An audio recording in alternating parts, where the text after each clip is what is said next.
strange time for agents out there, and no doubt there are a few people struggling with motivation or feeling a little lost as to their next steps. So I asked David James, sales coach, to put together a 2-week action plan to kickstart your new way of working. Whether you're kicking goals in this new reality or you haven't quite settled in yet, there's something here for everyone. So grab a notepad and a pen and enjoy. Welcome to the Zoom call. Thank you. Look forward to it. It's our new way of doing business, isn't it? I know. I actually really like it, to be honest. I'm enjoying this Zoom chat.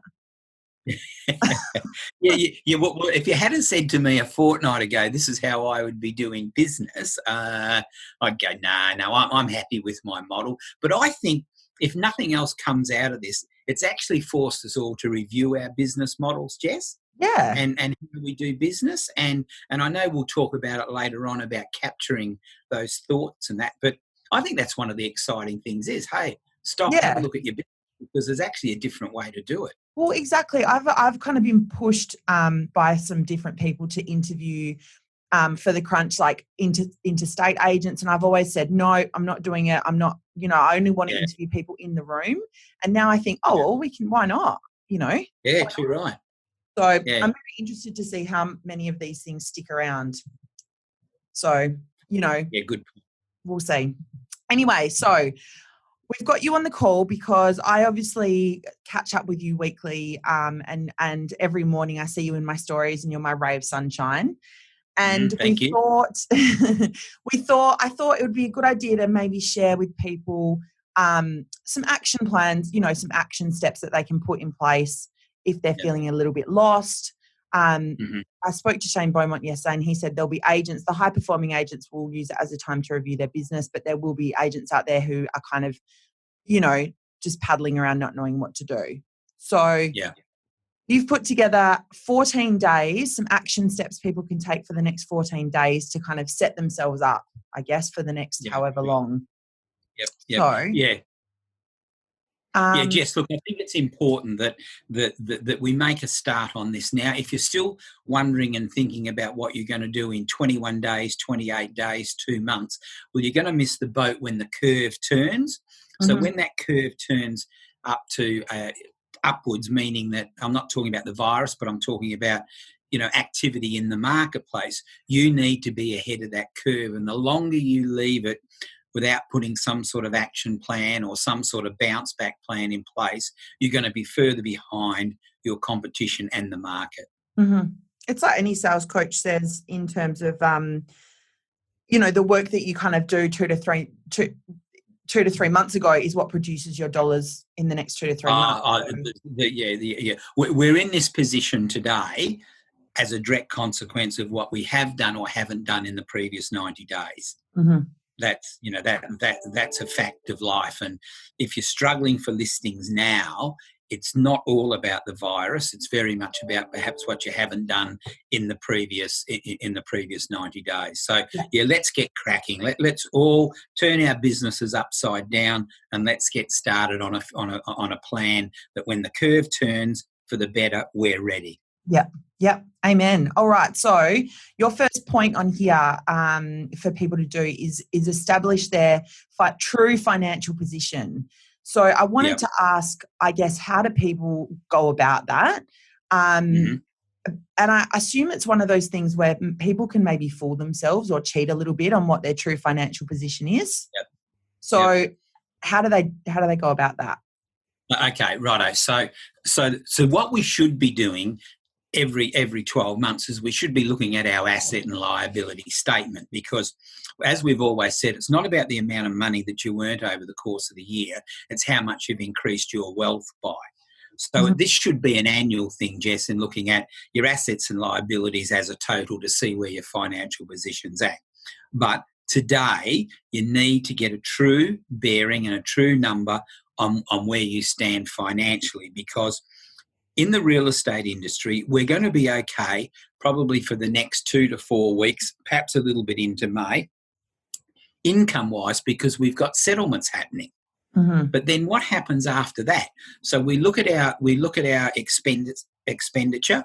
What can we cut out? What can we unsubscribe to? What can we do away with? Because if we don't, those expenses are going to continue on forevermore, and more importantly, Jess, over the next 6 months. So start with your expenditure and your expenses, and what are they against the income that you'll earn over the next 30 days, and then the anticipated lesser income that you're going to earn probably over the next 120 days after that, because our income will definitely drop off, Yeah. Jess, and so it's really, really important that you have a true statement of where you're at, and then make the necessary inquiries in regards to what federal and state stimulus packages are available to you, because that's important, because we should check them out and know what we're entitled to.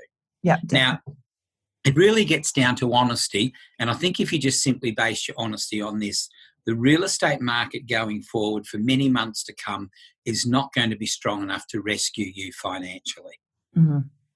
And I think that that's as good an honesty statement as you're ever going to get. It's not going to come along and boom next month, next week, 3 months' time. So it's not going to be strong enough to rescue you financially. So let's find out where we are, where we sit, what do we need to go and source. So whether it's the stimulus package, whether it's going to the bank and finding out whether you can defer your loan repayments, your home loan payments, whatever it might be, get a true bearing on where you are today financially. Yeah. One thing I wanted to say on that, and I guess it's not for the individual agents, but maybe people running businesses out there, the thing that we've had to consider at Crib is, you know, we might have X amount of dollars to see us out for the next, however many weeks. But then when that runs out and this virus continues to go on, when we want to reopen our doors, we have to have those cash reserves in place. It's not... Yeah. It's not $0 to open the doors. So, you have to make sure that you've got something there. So when it's all over, you can still take, employ your staff and do all those things that you need to do. So, yeah, Jess, that's a very good point you make, because for a lot of businesses, when they reopen, it's really going to be like starting all over again. Exactly. No one's going to be paying their bills. Yeah. Yeah, that's right. And that meant you either had the cash reserves or you had to go and borrow it. Mm. So that's from a business the size of Crib or a small to medium to large size real estate office. But it's exactly the same, and it may well be if you're a real estate salesperson, in that when you started, you were told by your principal, you're not going to earn any money for at least 6 months. Mm-hmm. Well, we're going to go through that stage again. Yeah, absolutely. All right, so people have established their true financial position. They've done their research on what they are essentially eligible to get from the federal government. Setting a daily routine. I think this is so important for anyone who's particularly working from home now.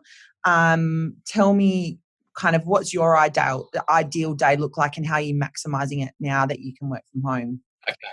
Okay. In constructing your ideal day, I know that the real estate industry is trained to, make your calls in the morning and do your appointments in the afternoon and those sort of things. Well, I agree with that, but I also say that who are you, and what's the best time of your day? So, Jess, for me, I'm a morning person. Mm-hmm. I am very much a morning person. So I want to make calls, do appointments and everything by about 3-4 o'clock in the afternoon, because I'm just about done by then. Mm-hmm. So let's go back to hearing what the industry's saying and then adjusting it to you and what suits you. So very much so your daily routine's got to be raced around certainly your daily affirmations. As you say, what's that little ray of sunshine? Number 2, it relates to exercise for me. It relates to looking at my overnight emails and doing what I have to do there, because that very much relates to the business that I'm in, the coaching business, because people will say to me, DJ, I'm seeing you at 10 o'clock this morning. Can we talk about this? The way I've been raised is very much around having breakfast together. Like, there's only my wife and I now, but that's a major thing for us each day, mealtime. And then, organising what marketing that I need to know that's got to happen for the rest of the week. So you and I do our Instagram stories. So I'm always conscious of making sure that I'm writing something in that regard. So I've got that happening. Then I get stuck into my appointments. And during the course of those appointments, where I have a spare half an hour or whatever it might be, I'll make sure I sit down and do call sessions. Otherwise, when I get back to my desk, which is usually later in the afternoon, that's when I'll allocate at least an hour to an hour and a half of call sessions each day.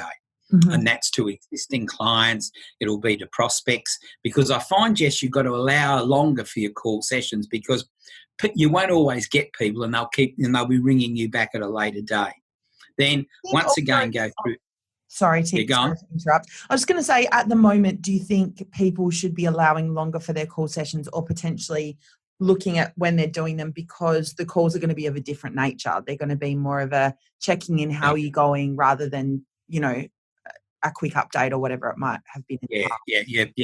Look, I think it's a different conversation. You're right, Jess.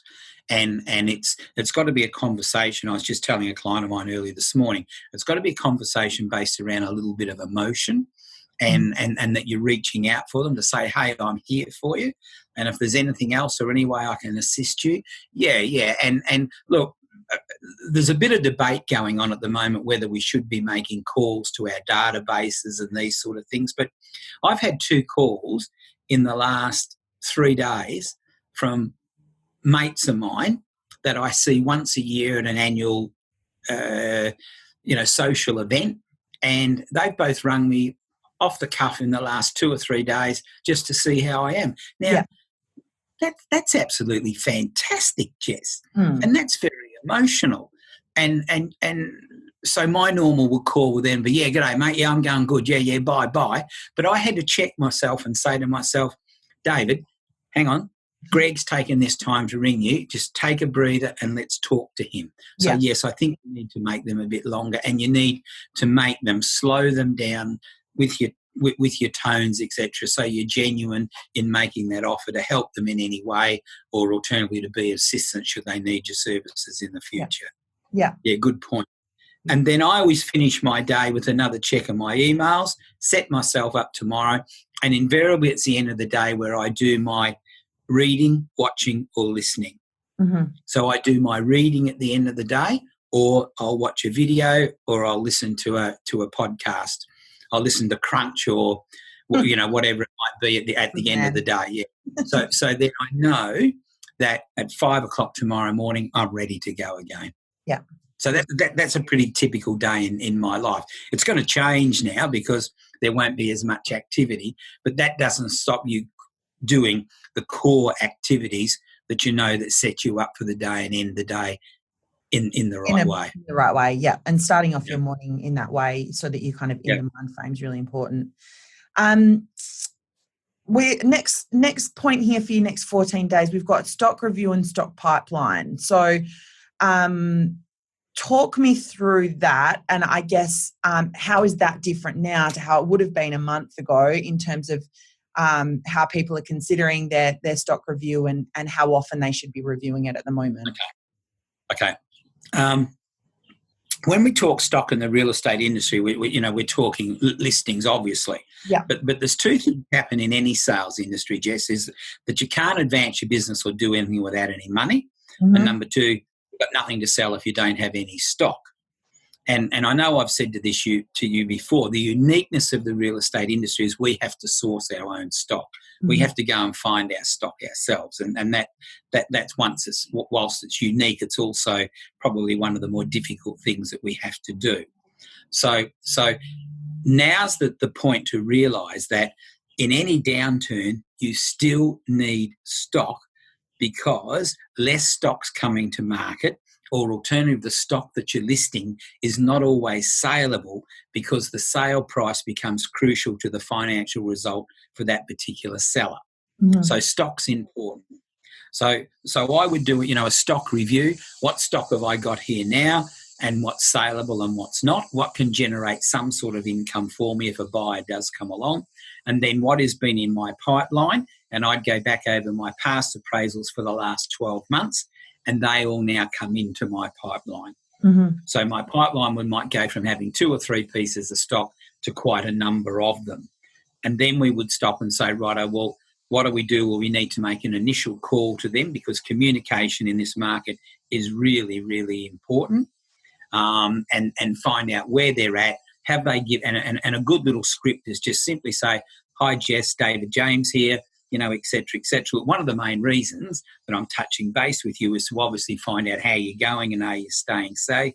Have you, and then the business script is, have you given up on the idea of selling your house? Yeah. And then that'll give us an idea just as to when we will make the next call to them. Yeah. And so if we go back 12 months, then we're going to end up with some sort of healthy stock pipeline that'll either be coming to the market in the next 30, 60, 90, 120, 180 days or longer. But at least we'll know where that pipeline's at. Mm-hmm. Tell me. And I think sorry, go for it.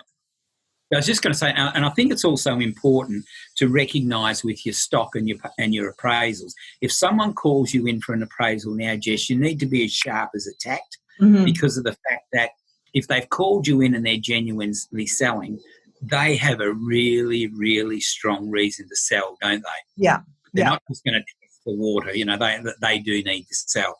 So that's important, that having done that appraisal, establish what they're doing, that you really up the ante in regards to the number of times that you speak to them until such time as they make a decision, hopefully in your favour.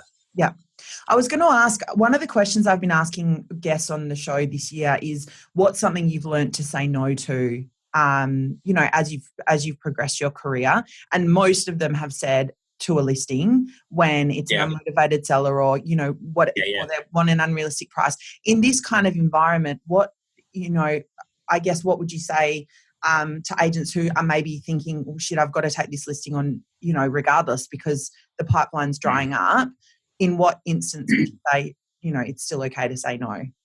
Oh, right. Look, I don't think that ever changes, because, like, let's say you've told people that you believe the price is in the high fives and they're saying the mid sixes, and at the end of the conversation they say, "Oh, David, let's just test the water." Mm-hmm. Well, that's just alarm bells. That's the red rag to say, hey, this ain't going to go anywhere. Because what we've got to realise, Jess, is that, and this is... Oh, sorry, DJ, one sec. Stop. Sorry, I've lost your sound. No, you're still gone. I'm just going to... All right, we're back online. So tell me, start that again. I just lost you for a minute. Okay, so I think that you're right. Yeah, all good. Yeah. So, Jess, I think that question of saying no doesn't change because of the fact that if you take on an overpriced listing, I'll give you a guarantee in life that the seller has spent the money in their head before you get home. Mm-hmm. So if you're telling them mid fives and they're in mid sixes, they've spent that money. Yeah. Because they're saying to each other, "Oh, if DJ gets me this price, we can do this and we can do that." So it's dangerous to take them on. And anywhere in Australia, your stock holdings always 1/3 will sell, 1/3's getting there, and 1/3's no hope. And you need stock to be turning over, not only for your cash flow, but people like to see under offer stickers and sold stickers on signs, and that's the agent they're attracted to. Mm-hmm. So whilst you may be, and at the end of it, Jess, during the course of that listing that's way overpriced and you've still got it, you end up taking all the stress because they're blaming you for a decision that they were part of. So no, I don't think that changes, Jess, and we don't know where this market is heading. But can I say this, that if you are taking a listing on for the sake of having some stock and getting some signs up and letting people know that you are still in business, that then needs to have a very, very heavy price review program on it. And number two, then if you've still got it in 90 days, even 60 days time, it needs a reappraisal. Okay. Beautiful. All right.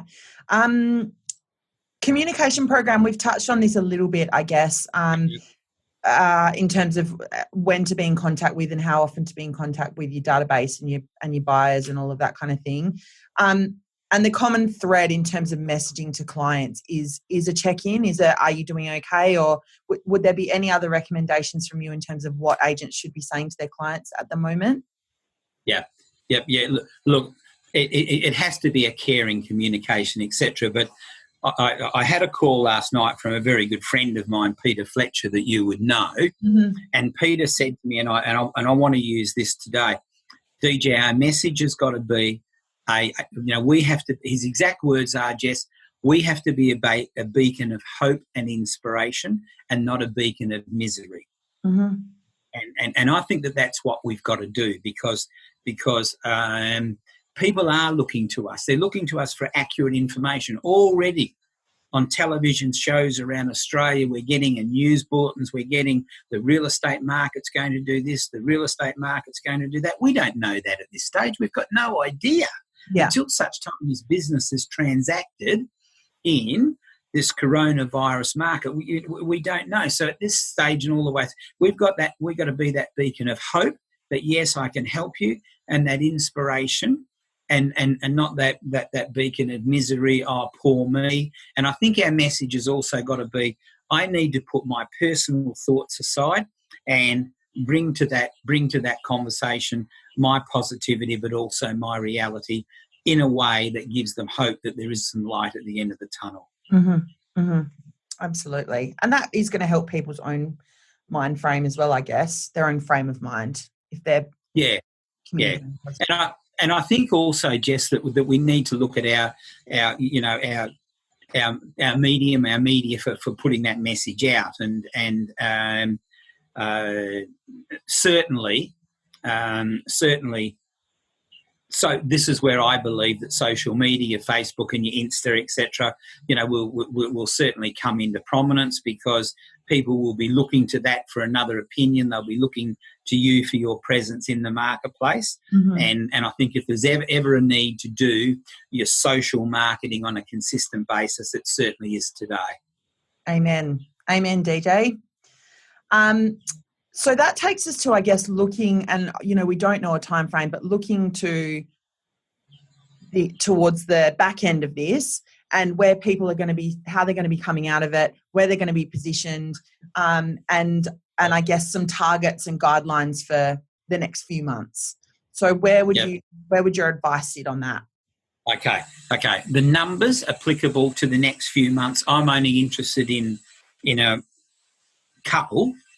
So if I'm measuring those people from a coaching point of view, I'm just interested in the number of people that they're speaking to, the reaction of those people, and what future business lies ahead, and or what appraisals and or listing presentations they've done. Let's forget about we're going to sell 10 and we're going to generate 100 grand in GCI, because at the end of the day, that's definitely an unknown. Mm-hmm. But if we've got some stock coming to market, well, we certainly need to measure our conversion rates in that regard. But having said that, Jess, I think it's important that there will come a date which I call back on the bike date. Mm-hmm. There will come a period in the future where we're back doing business, where we're back on our bike and we're doing all the things that we do exceptionally well. Now, that may at this stage be 1st of July, 1st of August, 1st of September, and I'll let each individual salesperson select the date that they think that will happen. But for the sake of this exercise, let's select the 1st of July. Mm-hmm. Okay. And the key thing that I'm looking to do there and get my clients to do there is to have a number of listings to launch in July. Okay. So it's no different if we're sitting in December and we're saying, what listings do we want to launch in January for when people come back from their annual holiday? This is the same. And once again, I'd be looking for a minimum of 10 listings to launch in July, because 1/3 will sell straight away, 1/3 we're going to have to work on, and 1/3 will be extremely hard to sell. Mm-hmm. So that's what I mean by that's the main target that I would be setting and saying, right, let's select a date. And then from there, how many listings do we want to launch in that particular month? Yeah. Mm-hmm. But in the meantime, it'll just get down to how many people you're speaking to, what's their reaction, and are we getting any appraisals or listing presentations, and what's happening as a result of those presentations. Mm-hmm. Are there any, we mentioned social media, any other advice from you about getting people, getting people in front of their audience, positioning them, in this day and age where, you know, we're not seeing people as much. So profile building, Yeah. yes. Well, you'd like to think, Jess, that like if we want to put aside all the hype and all the hope and that from our profession point of view, you'd like to think that we're going to be no different to anyone else in the fact that people are sitting at home now wondering, I wonder where all this is going to end up. And we really do want them sitting at home, don't we? We don't want them out in public. Yeah. So how do we touch those people? How do we get into their lounge room that they're not going to go out of for the next 30 days? And that's where I think social is going to be important, because they will be on social media looking for other types of messages, you know, the home exercise program, the mental wellness program, the physical wellness program, the financial wellness program. So it's important that we're in amongst all that stuff and putting our message out there. And that's the same as our emails. Like, we don't have to send every email out saying this is our sales result for the month and these is our listings. Why don't we mix it up? Because at the end of the day, what are we going to do? Will we paint the house? Will we go on a diet? Will we have an exercise program? Will we read a new book? Will we paint a picture? Like for me, and don't laugh at me here, Jess, is the fact that I'm going back 3-4 years ago when it first happened, I'm into colouring in. Oh, very nice.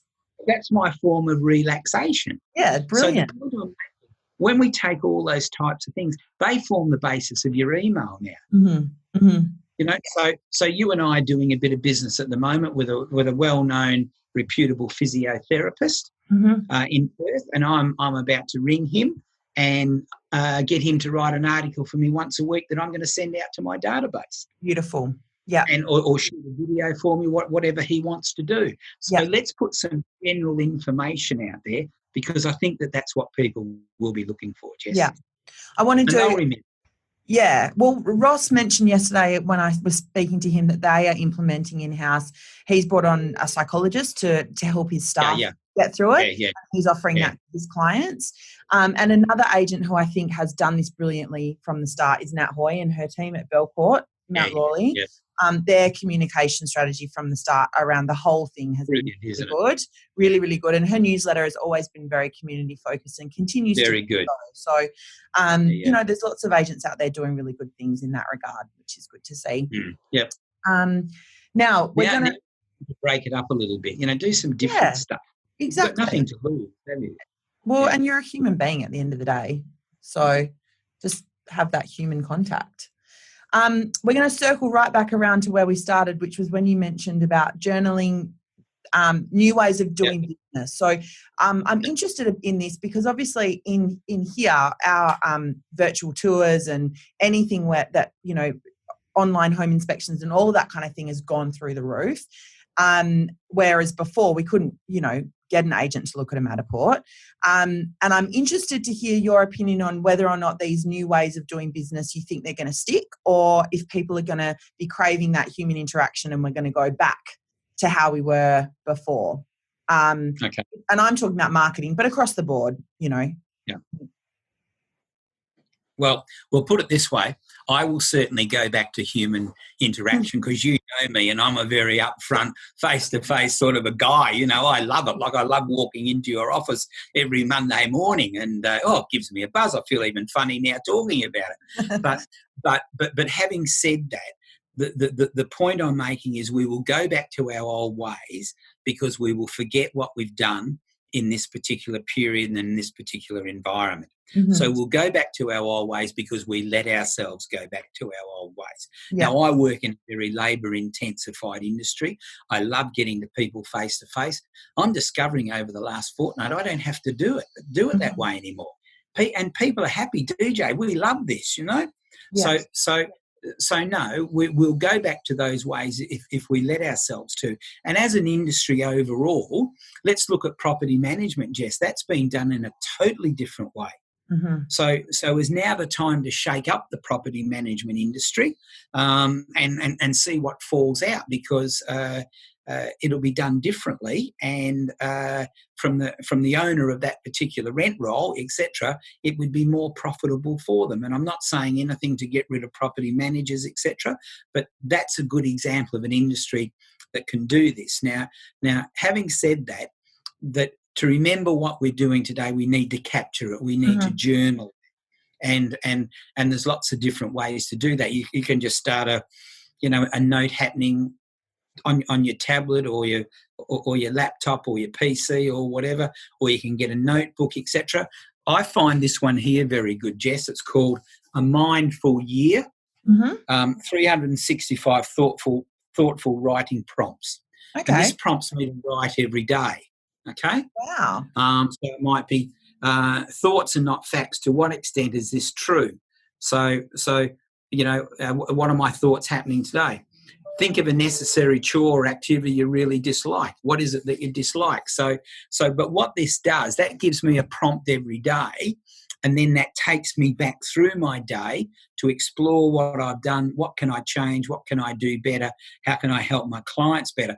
But it doesn't matter what that thought or prompt is, that'll get my thought juices flowing and my writing juices flowing as well. So it's just a book titled A Mindful Year, 365 thoughtful prompts. It was given to me as a gift. I presume you'd be able to get it on Amazon or somewhere like that. But that's a great way to start journaling. And I've got a paper diary here from Michael Hyatt from the focus planners. And at the end of the week, there's a number of different questions that it asks you there to summarise your week. So, or I'm sure there's something that you can download that you can start journaling. But if you're having trouble starting, get something that will prompt you. It doesn't matter how crazy that question is or that prompt is, but it'll get you going. You'll think, oh, hang on a minute, here was a good idea today. Yeah. Hey, I'm doing this. But it gets back to that journaling and capturing the information, Jess. That's a great idea. I think it was Alan Burke mentioned when we spoke to him that one of the questions I asked him was, is there anything that you've done in the past that you didn't think would be successful and you were surprised? And he said, no, I don't think so. But there's lots of things that we've done that were successful that we've just forgotten about and stopped doing over the years. So, and that's a great way to kind of prompt yourself and remember what those successful things are so that you can keep doing them. Yeah, very good point, Jess, because I hear a lot of real estate people say to me, someone told me the other day, DJ, that I've got to get back to the basics. And I say, well, what are your basics? And they go, we've forgotten. Yeah, because they're not paying attention to it. Yeah, and I think also that gets back to your non-negotiables as well. But, have a document. I've got a document there 5 days a week, 7 days a week of non-negotiables. And if anyone wanted to contact me, I can certainly send it to them. But journaling's a great idea to capture what excited you. And even if you can't do it today, you can come back to it and implement it at a later date. Beautiful. I love that. We are going to leave it there, DJ. I think that's some beautiful tips for people. Do tell us, what's your website? Where can people find you if they don't know where to find you and they do want to follow up and ask you any more questions? Thanks, Jess. Yep, they can find me at djsalescoach.com.au. Beautiful. Thank you so much for your time, DJ. Thanks, Jess.